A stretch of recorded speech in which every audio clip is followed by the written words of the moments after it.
Oh God, why?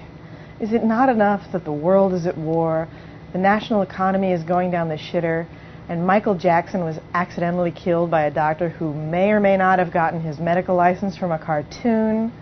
Apparently not, because today the Backstreet Boys release a new album called This Is Us, and unfortunately, that is them. In times of crisis, it's a good thing 12-year-old girls don't give a shit about money and have no taste, because they're the Backstreet Boys' bread and butter. Founded by obese record-producing queen Lou Pearlman, the Backstreet Boys were inspired by the now incontinent, denture-wearing boy band New Kids on the Block. Despite making them famous, Pearlman was sued by the Backstreet Boys for taking 75% of their profits. They really should have sued him for allowing them to produce such awful music.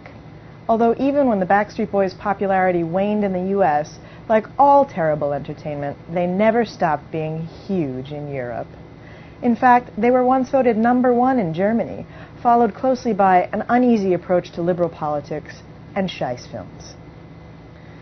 With This Is Us, their 7th studio effort, they wanted to create their best album since 1999's smash hit, Millennium.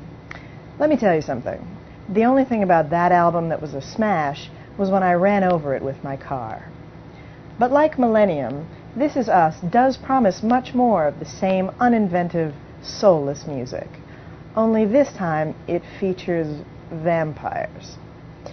The video for the album single, Straight Through My Heart, begins with an on-screen definition of creatures called daywalkers, which are described as, quote, vampires who hunt for prey at bars and nightclubs. Sometimes these hunters become, gratuitous comma, the hunted.